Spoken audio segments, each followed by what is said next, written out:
Good morning 12th class students. बेटे business का हम चैप्टर 5 रीड कर रहे थे। इससे पहले हमने टॉपिक किया था difference between responsibility and accountability, और उसके बाद कैन अकाउंटेबिलिटी बी डेलीगेटेड, क्या हम अकाउंटेबिलिटी को डेलीगेट कर सकते हैं। आज हम कर रहे हैं division of labour is the basis of delegation of authority.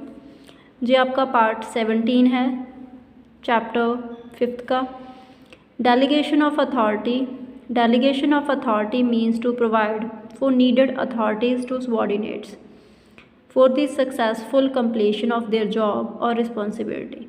Delegation of authority का मीनिंग है कि नीडेड अथॉरिटीज़ देना, मतलब पावर देना, जितनी पावर चाहिए वर्कर्स को अपनी जॉब को या जिम्मेवारी को पूरा करने के लिए successfully. Authority means the power. Authority का मीनिंग है पावर, फैसला लेने की। Accountability originates when authority is given.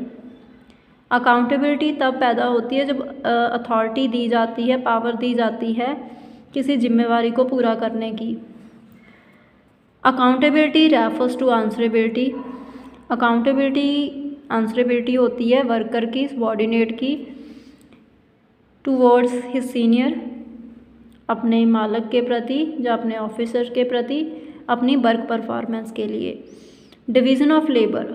Often no officer is capable to the extent that he himself will perform all the activities. कोई भी मतलब जो ऑफिसर है इतना काबिल नहीं होता कि वो सारा काम खुद ही कर पाए। For the successful completion of a job, एक जॉब को सक्सेसफुली पूरा करने के लिए। An officer divides the whole work. जो ऑफिसर होता है वो सारे काम को डिवाइड कर देता है। दस work is divided into many small jobs. तो जो काम होता है वो बहुत सारे छोटे छोटे जॉब्स में, पार्ट्स में डिवाइड हो जाता है। And each job is then assign to a particular person. और हर एक जो काम है वो एक स्पेसिफिक पर्सन को दे दिया जाता है। This whole process is known as division of labour. इस सारी प्रोसेस को लेबर की डिवीज़न बोला जाता है। Its basis is specialisation. इसका आधार स्पेशलाइजेशन होता है, क्योंकि जब काम को डिवाइड कर दिया जाता है, एक पर्सन एक ही काम को बार बार करता है तो वो उस काम में स्पेशलिस्ट बन जाता है और वो उसी काम को बहुत ही कम समय में और बहुत ही अच्छी तरह से करना स्टार्ट कर देता है। Conclusion. Authority comes into picture after division of labour. जो अथॉरिटी है वो फिर ही पैदा होती है जब लेबर की डिवीज़न होती है। विदाउट असाइनिंग ड्यूटीज़ असाइन किए बिना authority is non existent. Authority की कोई एग्जिस्टेंस नहीं होती। Thus it can be said that, तो हम बोल सकते हैं delegation of authority is based on division of labour. की जो डेलीगेशन ऑफ अथॉरिटी होती है वो लेबर की डिवीज़न के ऊपर डिपेंड करती है। Process of delegation of authority.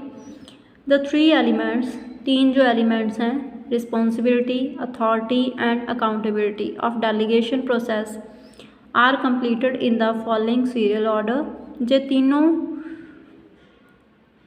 जो हैं डेलीगेशन प्रोसेस के एलिमेंट्स जो एक सीरियल ऑर्डर में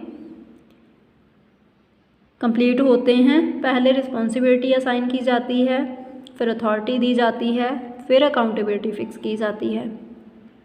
assigning responsibility. The first step, जो फर्स्ट स्टेप है डेलीगेशन प्रोसेस में, वो रिस्पॉन्सिबिलिटी असाइन करना होता है। Often no officer is capable to the extent. कोई भी ऑफिसर इतना काबिल नहीं होता कि वो सारे काम को, सारी गतिविधियों को सिर्फ खुद ही परफॉर्म कर पाए, जो सारा काम वो खुद ही कर पाए। For his successful work performance, अपनी अच्छी वर्क परफॉर्मेंस के लिए। ही डिवाइड्स द होल जॉब, वो सारी काम को या सारे जॉब को डिवाइड कर देता है। इन दिस वे, इस तरह, he keeps critical crucial significant jobs for himself. जो ज़्यादा क्रिटिकल काम होता है, जो ज़्यादा इम्पोर्टेंट काम होता है, उसको जो सुपीरियर होता है, जो हेड होता है, वो अपने लिए रख लेता है।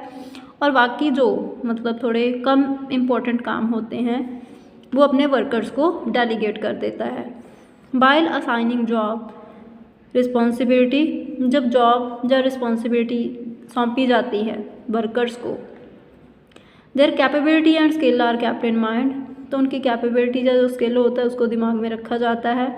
For example a finance manager keeps the job of financing for himself, finance manager finance के काम को अपने लिए रख लेता है एंड जो बाकी सारा जॉब है, जो बाकी सारा जो काम है जैसे कि अकाउंटिंग, डाटा कलेक्शन, वो अपने सबऑर्डिनेट्स को हैंड ओवर कर देता है।